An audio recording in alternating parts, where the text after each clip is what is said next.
Very welcome to one and all. This is episode 48 of the Confessions of a Not So Dangerous Mind podcast. If you're joining me for the YouTube version of the podcast, haven't done so already, and you enjoy the content, don't forget to click like, subscribe, and turn on those notifications. Or if you prefer the audio version of the podcast on Spotify, iTunes, and the other platforms, same general rule applies. If you haven't done so already, click like, subscribe, turn on those notifications. So it's actually somewhat rare to be able to compare two motion pictures telling the exact same story in a different film, both of which have docudrama elements, but both of which are essentially true stories, in some cases where the facts are kind of turned a little bit upside down, things might be out of sequence, and some of the names actually changed, and some of the outcomes not exactly what history tells us. So there's a new film that has been shortlisted for numerous Oscar nominations, and I had seen a kind of a picture, but I didn't connect to what the picture was representing. In the new film, which is available on Netflix, streaming free for those of you who have Netflix, the film is called Society of the Snow. And I saw the title. As many of us were scrolling through social media, we see an ad for film. It didn't mean anything to me. Oh, this movie got good reviews. It's set in snow. Okay, but that out of context means nothing. But then another acquaintance on Instagram posted about it, and they said it's about the 1972 plane crash of the Uruguayan rugby team. And all of a sudden they said, what? They made another movie version of that? I've seen that movie. But now I've seen Society of the Snow. So, as they like to say, to unpack all that, you have to rewind the clock about 3 decades. And Hollywood adapted Piers Paul Reed's book, which came out in the 70s, mid-70s, about this airplane disaster of a rugby team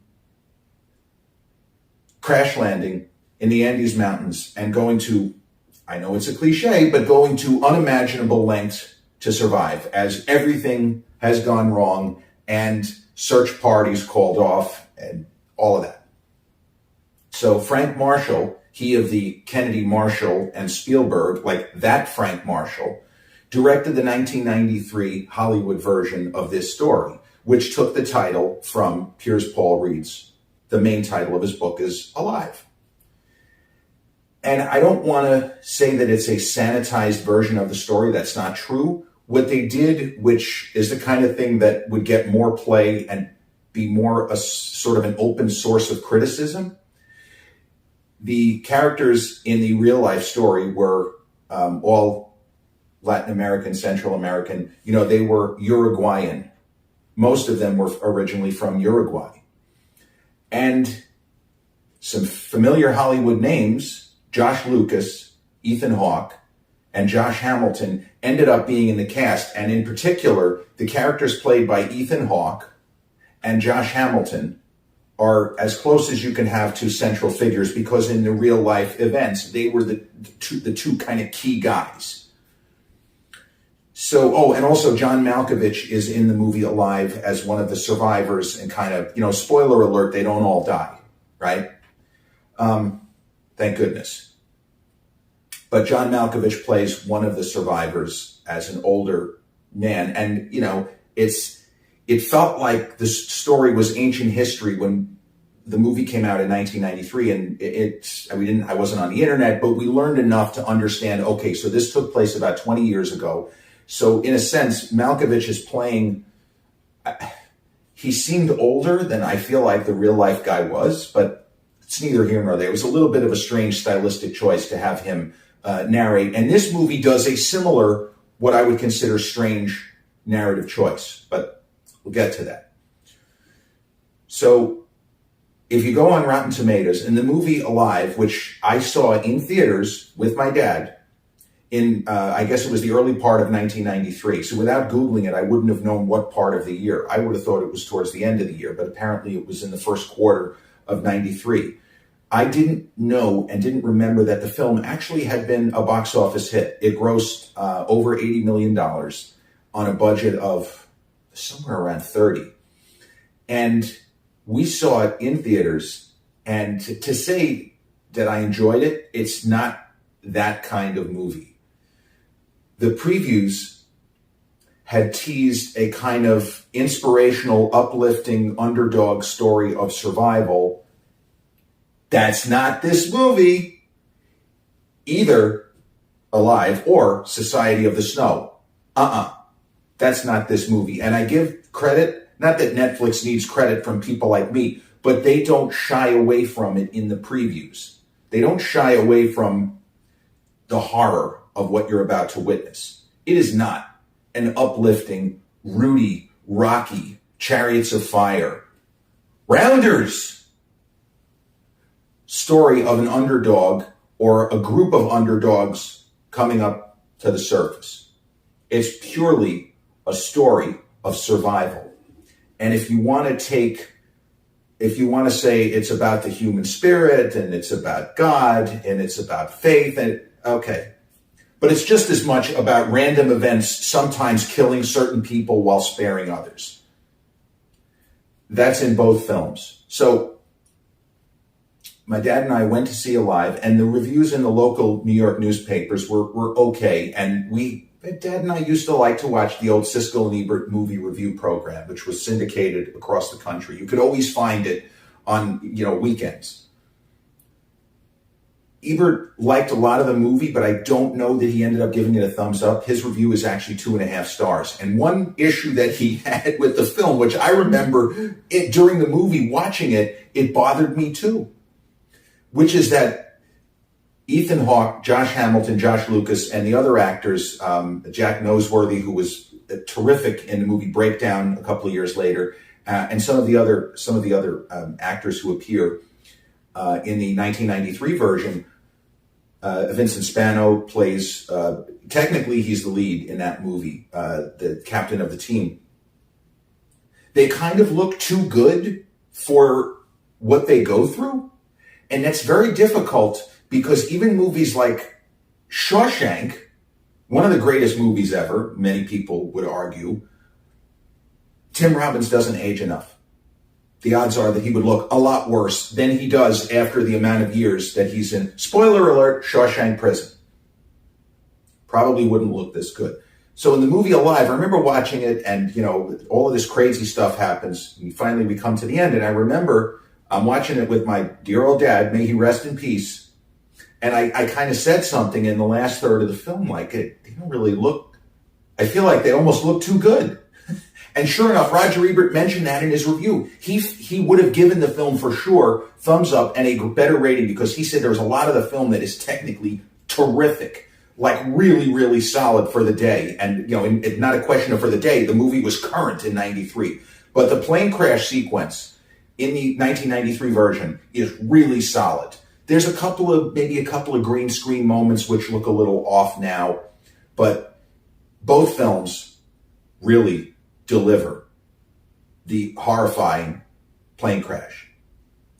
And it's interesting because if I hadn't seen Alive, I feel like this movie would have worked a lot better. I feel like it works better if you go in completely cold. Okay, plane crash in the Andes Mountains. Everybody's trying to survive. Search is called off, whatever they give you in the previews. But beat for beat, it's very, very similar because it's telling the same story. So both movies are worth seeing, both versions. Since Society of the Snow is streaming on Netflix, by all means, check it out. See what you think. But there are a lot of things about Hollywood that don't make sense. But in this instance, it's not really Hollywood because this movie was produced overseas. It is in Espanol. and I watched horror of horrors. I watched the dubbed version. I didn't go for the subtitles because it's like absurd, but when I started the movie, I didn't know that it was in Spanish with English subtitles or dubbed. I just started the movie. Whatever my presets were on the Netflix that I have, I just started the movie, and about 2 minutes in, my first thought was, the audio isn't matched. I actually thought that to myself, the audio isn't matched. And it's like, no, the audio is matched. They're speaking Spanish. Oh, and then it's a matter of, okay, do I go back? Whatever. They did an okay job with the dubbing. The movie is very effective. It's much longer than the Hollywood version by at least a half hour.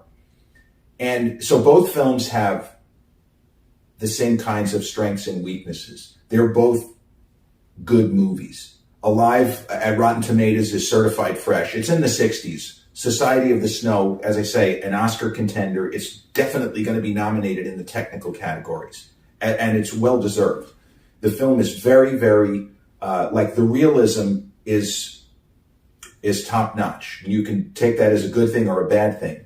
This is not escapist fare. Anybody who goes in and says, I'm going to devote 2 hours and 20 minutes of my life to this movie. This is not a fun film. It should leave you, as it did me, feeling humbled, as the first one did, as Alive did. But it's not a fun time at the movies. Be prepared to be very sad. It is that kind of a film that is, it's not uplifting in any way. It's more of a series of, it's kind of like when you watch a movie, even a Hollywood action movie or sci-fi, where you keep thinking, okay, they turned the corner. The heroes have got this. This is going to turn out okay. And then more stuff goes wrong. And then more stuff goes wrong. And then more stuff goes wrong. And because this is a true story, you want things to turn out okay. And you don't know who is going to survive. You kind of got an idea in Alive that they didn't cast Ethan Hawke, even though it was a very young Ethan Hawke. But you felt like he already was known enough. Okay, he's probably going to be one of the people to make it to the end. And Josh Hamilton also. Josh Hamilton, obviously not nearly as big a name, but he was in a lot of movies in that era. His next movie was a film which is kind of a Gen X special, which a lot of people I don't think really like, called With Honors, with a young Brendan Fraser and Joe Pesci, who was still kind of, I want to say, a little bit riding high because of the Oscar that he had won several years earlier for Goodfellas. And With Honors is one of those Gen X films where many of us saw it either in theaters or at home, and we have kind of a soft spot for it. So when I hear Josh Hamilton, I wouldn't have thought of Alive first. Because when I was seeing that these two films were connected, I said, oh yeah, that was the one with Ethan Hawke. I didn't say, oh, and Josh Hamilton. Patrick Dempsey, another guy who was in the movie With Honors, he's the highlight of the film. And Brendan Fraser's character is kind of a stiff, and Josh Hamilton's character is a fuddy-dud. But Pesci brings it, and Patrick Dempsey is a home run hitter in that movie. Every scene that he's in is great. He really makes it work. But it is interesting when you have, because this isn't considered a remake. This is a different interpretation of the same events. Like, it's not an adaptation of Piers Paul Reed's book, Alive. It's based on different accounts. So when you think about movies made from the same story, and now you're right in my wheelhouse, because often it's fictional books that are turned into different movies. And then you scratch your head and you say, well, how the fuck does this work? Like, how did that happen? And one of the best examples that I think of off the top of my head, in the early to mid 1980s, Sylvester Stallone read a book called Fair Game by an author named Paula Gosling, and he liked a lot of the ideas, didn't really know what he could do with it. And then Studio, which I want to say I think was Paramount, they had a script for what would become Beverly Hills Cop.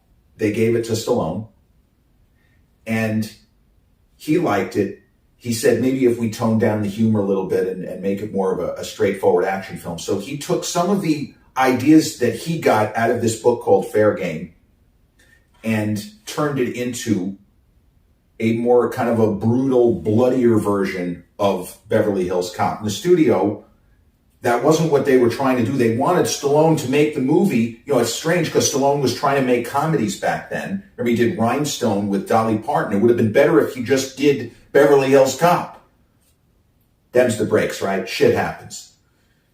So when Stallone exited the project, and then Eddie Murphy, and he did a ton of ad-libbing, Beverly Hills Cop becomes a huge hit, a franchise. There's another one coming out. Stallone took a lot of the ideas. Some of them were from the book called Fair Game, but a lot of them were from what he worked on with the Beverly Hills Cop script. You know, nowadays people who know this story jokingly say Beverly Hills Cobra. But Stallone took elements of Clint Eastwood's original, only the original, Dirty Harry, his Beverly Hills Cop script, and this book called Fair Game, and that became Cobra, which was directed by George Cosmatos, who had just done Rambo First Blood Part 2 with Stallone. And they made Cobra. And if you watch the movie, based or loosely adapted, I forgot the phraseology they use in the film, but adapted from the novel Fair Game by Paula Gosling. 8 years later, William Baldwin, the least controversial Baldwin brother, if you ask me, and Cindy Crawford, supermodel, make a direct adaptation of that same book, Fair Game by Paula Gosling. The only elements in Stallone's movie version in Cobra, in the script that he worked on, the only elements that really remained was the idea of somebody's going to be bumped off and they need protection. That's the Brigitte Nielsen character in Cobra. Fair Game is a more straightforward adaptation. Billy plays a cop who has to protect Cindy. And as I say, it's a more direct adaptation of the book. So that is an example of the same book being used for two entirely different permutations. Now, in the case of Alive, 1993, Society of the Snow, 2023, 30 years later, it's the same story, but it's not the same book. But I got to tell you, 6 of one, half dozen of the other. There are only so many ways to lay out unfolding of the same events. And another great true story, of which there were numerous books, nonfiction books written, but from different perspectives, is there was a movie a number of years ago with Jake Gyllenhaal called Everest. And it started out as an adaptation of John Krakauer's runaway, massive, humongously successful bestseller, Into Thin Air, which was another true story about a different kind of disaster. This one, a disaster on Mount Everest, as a bunch of very expert high-altitude climbers were taking non-expert, good athletes, but non-expert, in most cases, climbers who paid a shit ton of money to summit Mount Everest. Now, you can argue that that's really not a very good idea. It isn't. I agree with you. But in that instance, Krakauer's book was adapted into a TV movie. It's not that good. And then Hollywood attempted to mount a direct adaptation and could not.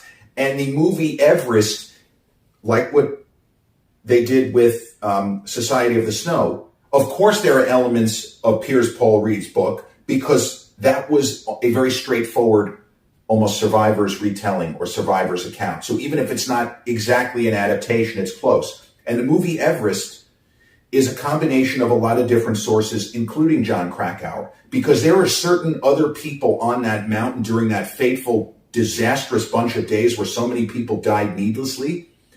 Not everybody saw, perceived, lived the events the way that John Krakauer did. Krakauer was very fortunate to get out of that alive, no pun intended. Krakauer also wrote Into the Wild, which is a very, very tragic story. A lot of it is set in snow as well, about a young man Chris McCandless, who just basically decides he doesn't want any part of society, and he's willing to die to prove just how much he does not want any part of society. And speaking of that film, Into the Wild, it's a little bit sad, and this is not really a spoiler, there's a moment in Into the Wild where McCandless has a picture taken, has a picture taken, I'm not sure which one it is. And it's kind of a last testament, a last document. And there's a moment in this movie, Society of the Snow, where they had cameras in the early 70s. One of the characters decides to take a picture of this group of, at the time, survivors. And for someone like me, who is a fan of Into the Wild, a fan of Into Thin Air, and now is just about finished with the second cinematic retelling of the Uruguayan rugby team going down in the Andes Mountains and going to horrifying lengths to survive this horror. When this picture is snapped, I was thinking about Into the Wild and the real Chris McCandless, who, in that picture of him, he looked kind of peaceful. And in this movie, it's like, come on, you can smile, you can still smile. The idea is, yeah, we're all going to die, let's smile. I don't know that I would be so keen on taking that picture. I might just go, the old double middle finger salute. But it is going to be interesting to see, because this film has gotten such good reviews, and it could be nominated for the Oscar for Best Picture. It's probably, I shouldn't say probably, I think it might win Best Foreign Film because the filmmaker is well known in America. He did, I believe, the Jurassic Park Dominion. He's worked with Guillermo del Toro, who is very popular in the industry. It could win the Oscar for Best Foreign Film. It could be nominated for both, as far as I know. And the technical credits are exemplary. Like, they really, you can see they spent the money, but they spent it wisely. That there's no wasted shots. There's nothing that feels like they're just showing off the budget, like you'll occasionally see. Back in the old days in Hollywood, you used to see that a lot, where they're just kind of showing off. They're giving you a travel log to show, hey, puffing out their chest. They didn't do any of this. There were very few wasted shots. Everything looks like it's there for a reason. So I would say that Society of the Snow is a better movie than Alive, but if somebody just wants to see a version, I would say watch the movie Alive. Watch that first. Because yes, it's rough, but it's nowhere near as trying to sit through.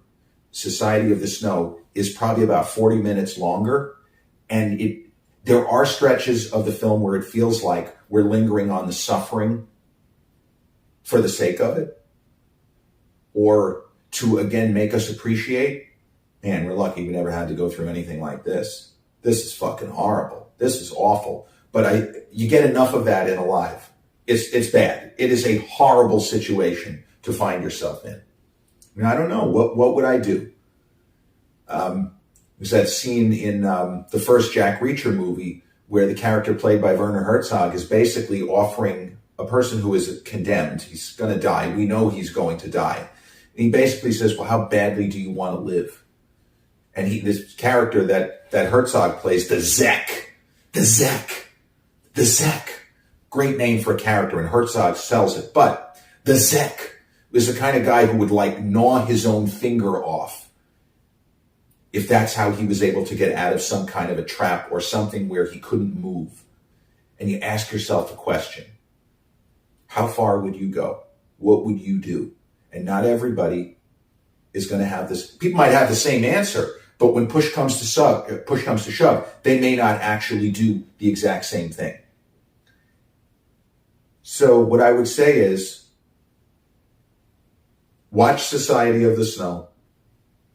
If you want to see the kind of full, more realistic, even though Alive is certainly realistic, this is even more so realistic account of this really, in its way, an extraordinary tale of survival, but not a happy, uplifting tale of survival and triumph of the human spirit and overcoming odds. Yeah, that's in there, but this is not This is not the typical underdog Disney-fied inspirational story.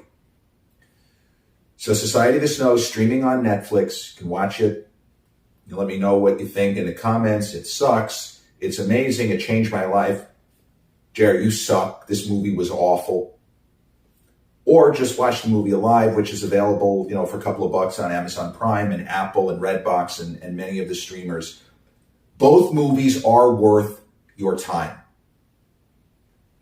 It's really a question of if the story interests you, which one would you rather see? This time I'm actually trying to stay current. No FOMO for me. I'm watching movies as they're hitting streaming, as this one, as I watched The Holdovers earlier in the week. And, I'm glad that I watched it. It was a difficult sit, but it did make me thankful and grateful that in the first 50 years of life, I haven't had to make any decisions like the characters in the film and like the real life survivors of the crash had to face. So with that, we have come to the conclusion of episode 48 of the Confessions of a Not So Dangerous Mind podcast. I want to thank you all so much once again for joining me.